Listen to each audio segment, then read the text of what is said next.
आशीर्वचनों द्वारा हमारा मार्गदर्शन करें। जोरदार उद्घोष के साथ स्वागत करें माननीय प्रधानमंत्री जी का।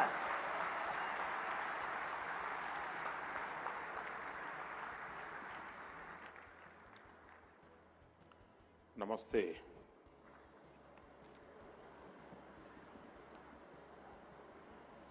गुजरात के मुख्यमंत्री श्री भूपेंद्र भाई पटेल, केंद्रीय मंत्रिपरिषद के मेरे सहयोगी श्री अश्विनी वैष्णव जी, श्री राजीव चंद्रशेखर जी, अलग अलग राज्यों से जुड़े सभी प्रतिनिधि, डिजिटल इंडिया के सभी लाभार्थी, स्टार्टअप्स और इंडस्ट्री से जुड़े सभी साथी, एक्सपर्ट्स, एकेडमिशियंस, रिसर्चर्स, देवी और सज्जनों, आज का ये कार्यक्रम 21वीं सदी में निरंतर आधुनिक होते भारत की एक झलक लेकर आया है। टेक्नोलॉजी का सही इस्तेमाल पूरी मानवता के लिए कितना क्रांतिकारी है, इसका उदाहरण भारत ने डिजिटल इंडिया अभियान के तौर पर पूरे विश्व के सामने रखा है।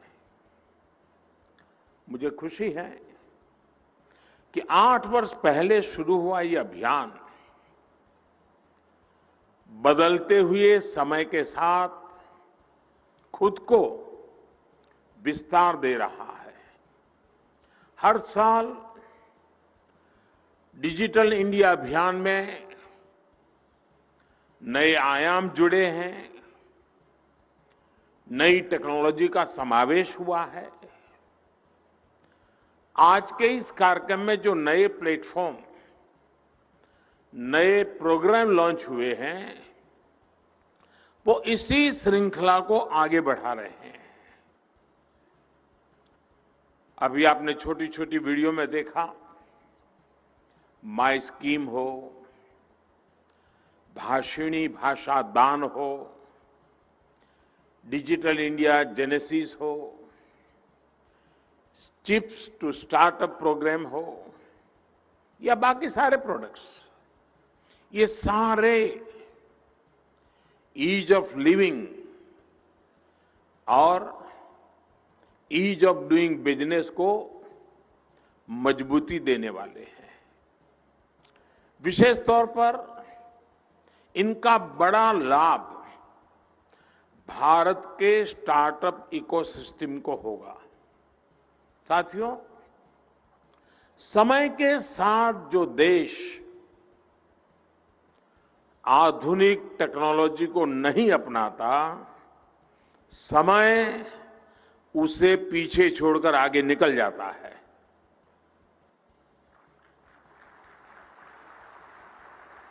और वो वहीं का वहीं रह जाता है।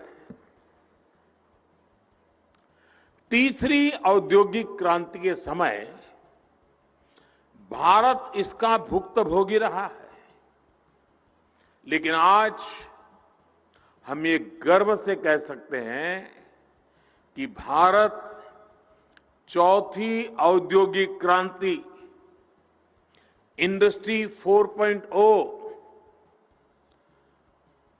आज भारत गर्व से कह सकता है कि हिंदुस्तान दुनिया को दिशा दे रहा है। और मुझे इस बात की दोहरी खुशी है कि गुजरात ने इसमें भी एक तरह से पथ प्रदर्शक की भूमिका निभाई है।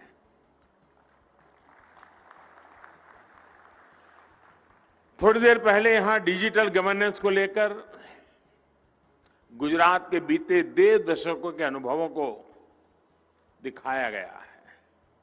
गुजरात देश का पहला राज्य था जहां Gujarat state data centre GSDC, Gujarat state wide area network GSWAN, ग्राम सेंटर्स और ATVT जन सेवा केंद्र जैसे पिलर्स खड़े किए गए।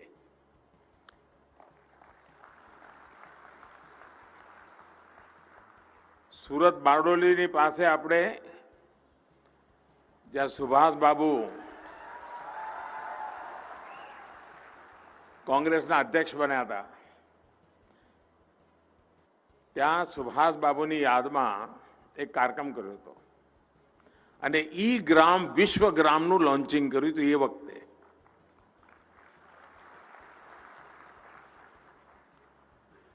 गुजरात के अनुभवों ने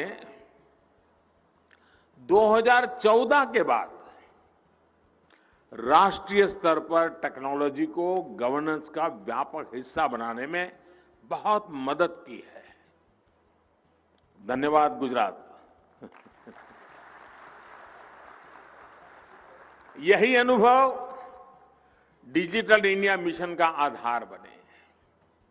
आज जब हम पीछे मुड़कर देखते हैं तो आपको महसूस होता है कि इन 7-8 सालों में डिजिटल इंडिया ने हमारा जीवन कितना आसान बना दिया है। 21वीं सदी में जिनका जन्म हुआ है, जो हमारी युवा पीढ़ी है जिसका जन्म 21वीं सदी में हुआ है, उनके लिए तो आज डिजिटल लाइफ बहुत कूल लगती है, फैशन स्टेटमेंट लगता है उनको। लेकिन सिर्फ 8-10 साल पहले की स्थितियों को याद कीजिए। बर्थ सर्टिफिकेट लेने के लिए लाइन, बिल जमा करना है तो लाइन, राशन के लिए लाइन, एडमिशन के लिए लाइन, रिजल्ट और सर्टिफिकेट के लिए भी लाइन, बैंकों में लाइन। इतनी सारी लाइनों का समाधान भारत ने ऑनलाइन होकर कर दिया।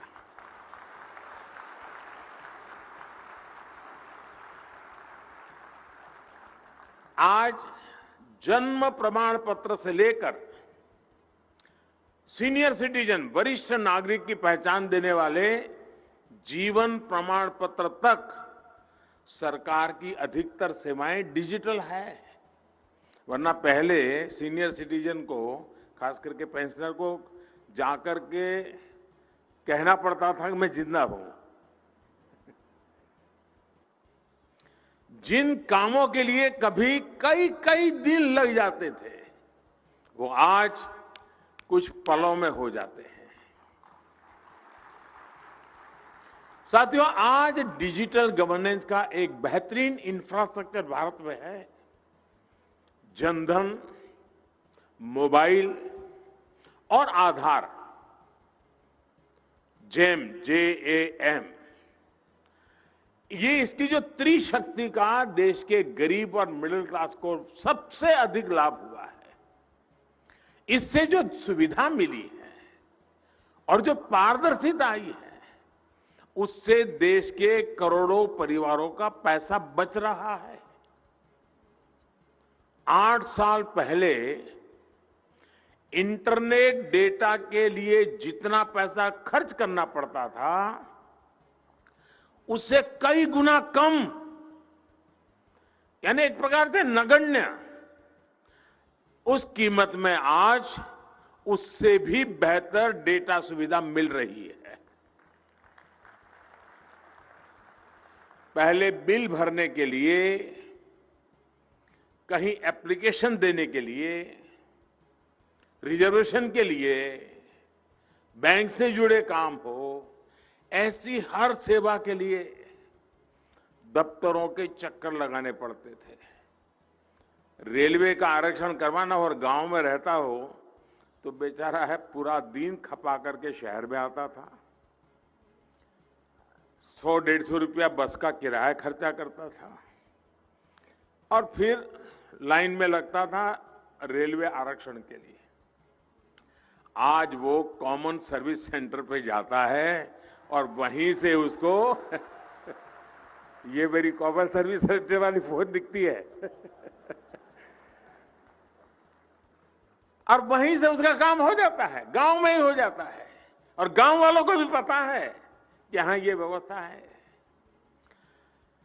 इसमें भी किराए, भाड़े, आना जाना, दिन लगाना, सभी खर्चों में कटौती आई है। गरीब, मेहनत मजदूरी करने वालों के लिए तो ये बचत और भी बड़ी है क्योंकि उनका पूरा दिन बच जाता है।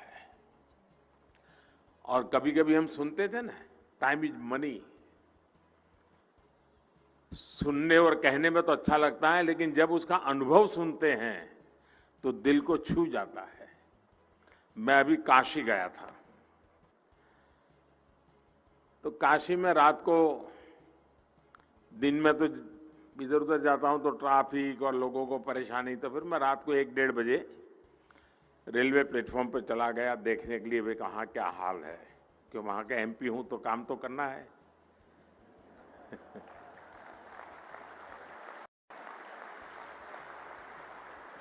तो मैं वहां पैसेंजरों से बात कर रहा था, स्टेशन मास्टर से बात कर रहा था, क्योंकि मेरा सरप्राइज विजिट था, कोई बता के तो गया नहीं था।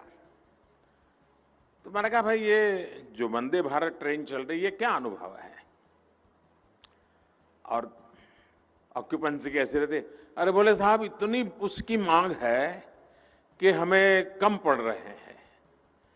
तो मैंने कहा ये तो थोड़ी ट्रेन महंगी है, इसकी टिकट ज्यादा लगती है, इसमें लोग क्यों जाते हैं?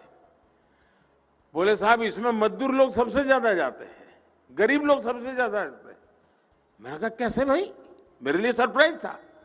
बोले वो 2 कारण बताते हैं। एक, बोले वंदे भारत ट्रेन में स्पेस इतनी है कि सामान उठा के लेके जाते हैं तो रखने की जगह मिल जाती है। गरीब का अपना एक हिसाब है। और दूसरा, समय जाने में 6-8 घंटे बढ़ जाता है, तो वहां तुरंत काम पे लग जाता हूं, तो 6-8 घंटे में जो कमाई होती है टिकट तो उससे भी कम में लग जाती है। टाइम इज मनी कैसे गरीब हिसाब लगाता है, बहुत पढ़े लिखे लोगों को इसकी समझ बहुत कम होती है।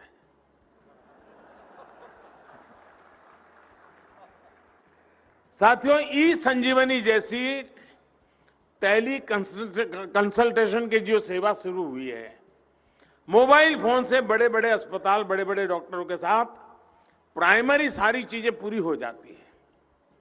और इसके माध्यम से अब तक 3 करोड़ से अधिक लोगों ने अपने घर में बैठे ही अपने मोबाइल से अच्छे अस्पताल में अच्छे से डॉक्टर से कंसल्ट किया है। अगर उनको डॉक्टर के पास जाना पड़ता तो आप कल्पना कर सकते हैं कितनी कठिनाइयां होती, कितना खर्चा होता। ये सारी चीजें डिजिटल इंडिया सेवा के कारण जरूरत नहीं पड़ी। साथियों, सबसे बड़ी बात जो पारदर्शिता इससे आई है, उसने गरीब और मध्यम वर्ग को अनेक स्तरों पर चलने वाले भ्रष्टाचार से मुक्ति दी है।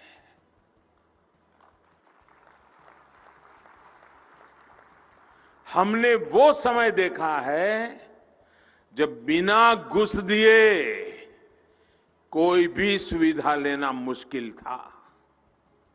डिजिटल इंडिया ने सामान्य परिवार का ये पैसा भी बचाया है। डिजिटल इंडिया बिचौलियों के नेटवर्क को भी समाप्त कर रहा है। અને મને તો યાદ છે એકવાર વિધાનસભામાં ચર્ચા થયેલી અને આજે ચર્ચાને યાદ કરું તો મને આશ્ચર્ય થાય કે આવી બધી વાત વિધાનસભામાં થતી હતી।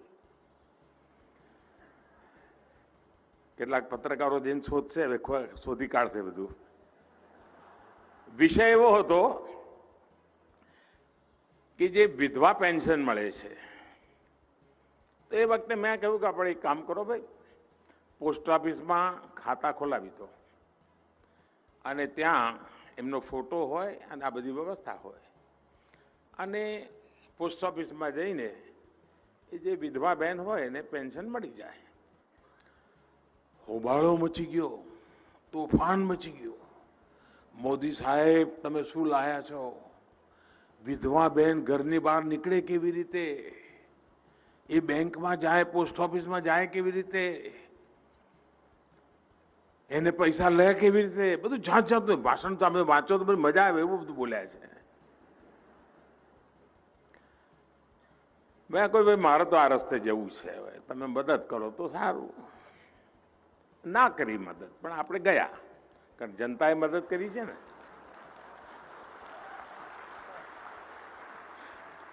પણ આ તોફાન શું કરવા મચાવતા હતા સાહેબ? એમને વિધવાની ચિંતા નહોતી. જ્યારે અમે પોસ્ટ ઓફિસમાં ફોટો, પહેચાન, આ બધી વ્યવસ્થા ઊભી કરી ત્યારે તો આ ડિજિટલની દુનિયા એટલી બધી પહોંચી નહોતી. તમને આશ્ચર્ય થશે, સેંકડો વિધવા એવી મળી કે જે દીકરીનો જન્મ જ નહોતો થયો ને વિધવા થઈ ગઈ હતી ને પેન્શન જતું હતું. હવે આ કોના ખાતામાં જતું હશે તમને ખબર પડી હશે. એટલે કાગા રોડ થાય કે ના થાય, આવા બધા બૂચબંધ કરી દઈએ એટલે તકલીફ તો પડે ને ભાઈ.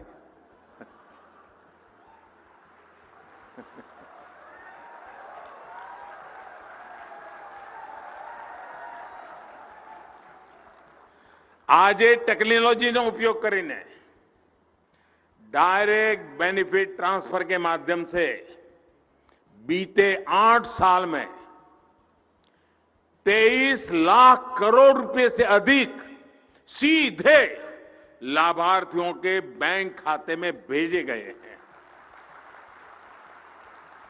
इस टेक्नोलॉजी की वजह से देश के 2,23,000 करोड़ रुपए यानी करीब करीब 2.25 लाख करोड़ रुपए जो किसी और के हाथ में, गलत हाथ में जाते थे, वो बच गए हैं दोस्तों.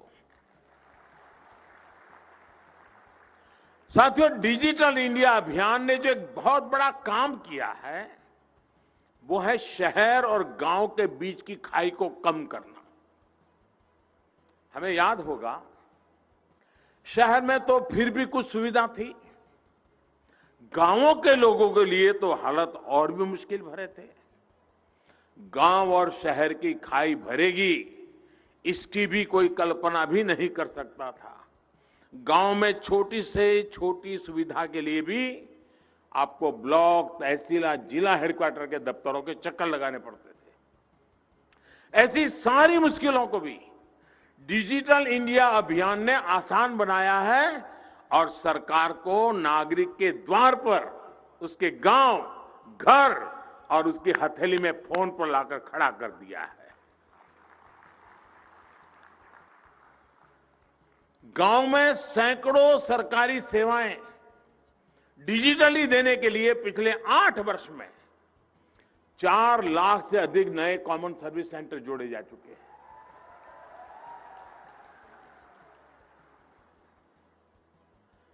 आज गांव के लोग इन केंद्रों से डिजिटल इंडिया का लाभ ले रहे हैं. मैं पिछले दिनों ત્યાં દાહોદ આવ્યો હતો, તો દાહોદમાં બધા મારા આદિવાસી ભાઈ બહેનોને મળવાનું થયું. તો એમાં એક દિવ્યાંગ કપલ હતું, 30-32 વર્ષની ઉંમર હશે. એણે મુદ્રા યોજનામાંથી પૈસા લીધા, કોમ્પ્યુટરનું થોડું બધું શીખ્યા અને પતિ પત્નીએ કોમન સર્વિસ સેન્ટર શરૂ કર્યું દાહોદના આદિવાસી જિલ્લાના એક નાના ગામડામાં. એ ભાઈ અને એમના પત્ની મને મળ્યા. એ મને કે સાહેબ મારી એવરેજ 28,000 રૂપિયાની આવક છે. ગામડામાં લોકો હવે મારે ત્યાં જ સેવા લે છે. ડિજિટલ ઇન્ડિયાની તાકાત જુઓ ભાઈ. 1.25 लाख से अधिक कॉमन सर्विस सेंटर, ग्रामीण स्टोर अब ई कॉमर्स को भी ग्रामीण भारत तक ले जा रहे हैं। એક બીજો અનુભવ વ્યવસ્થાઓનો કેવી રીતે લાભ લેવાય, મને યાદ છે જ્યારે હું અહીંયા ગુજરાતમાં હતો તો ખેડૂતોને વીજળી બિલ ભરવા માટે તકલીફ પડતી હતી। એના પૈસા લેવાની જગ્યાઓ 800 કે 900 હતી। મોડો પડે એટલે નિયમ પ્રમાણે વીજળી કનેક્શન કપાઈ જાય ફરી કનેક્શન લેવું એટલે બીજું પાછું પેમેન્ટ કરવું પડે। આપણે ભારત સરકારને એ વખતે વિનંતી કરી, અટલજીની સરકાર હતી, અટલજીને મેં વિનંતી કરી કે સાહેબ આ પોસ્ટ ઓફિસમાં લેવાનું મને ચાલુ કરી આપો ને, વીજળીનું બિલ અમારા ખેડૂતનું પોસ્ટ ઓફિસવાળા લે એટલું કરી આપો। અટલજીએ મારી વાત માની અને ગુજરાતમાં ખેડૂતોને વીજળીની તકલીફમાંથી મુક્તિ મળી ગઈ હતી। વ્યવસ્થાઓ ઉપયોગ કેમ કરાય એવો હમણાં એક પ્રયોગ મેં દિલ્હીમાં ગયા પછી કર્યો। આદત તો જાય નહીં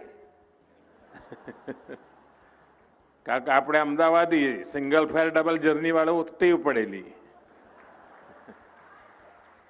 એટલે આપણે રેલવેની પોતાનું વાઈફાઈ બહુ સ્ટ્રોંગ નેટવર્ક છે। એટલે એ વખતે અમારા રેલવેના મિત્રોને કહ્યું, આ 2019ની ચૂંટણી પહેલાની વાત છે, મેં એમને કહ્યું કે ભાઈ રેલવેના જે પ્લેટફોર્મ છે એના પર વાઈફાઈ મફત કરી દો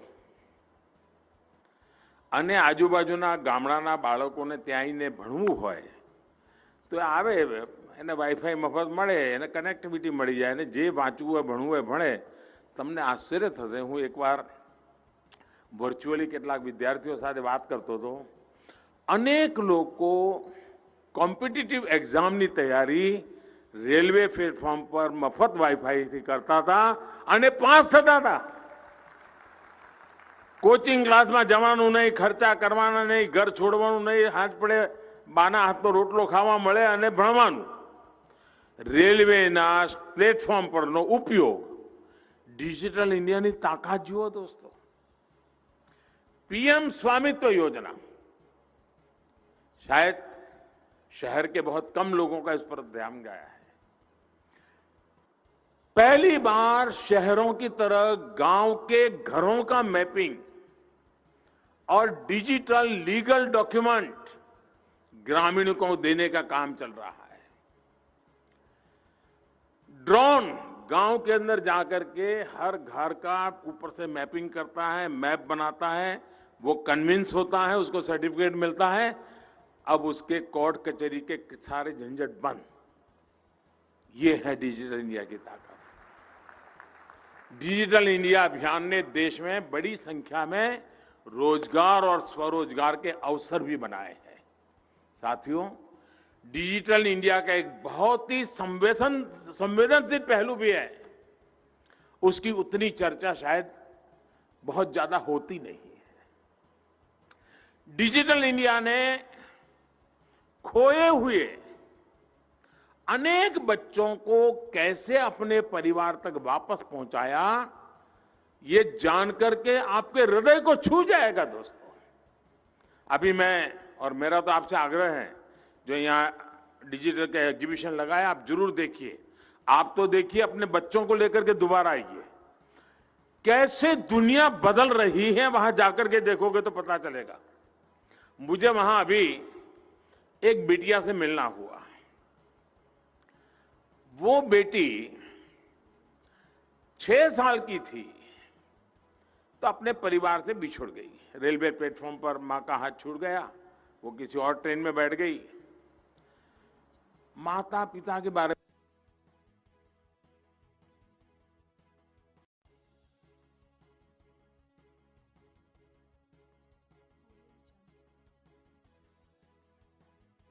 6 साल की थी तो अपने परिवार से बिछुड़ गई। रेलवे प्लेटफॉर्म पर मां का हाथ छूट गया, वो किसी और ट्रेन में बैठ गई।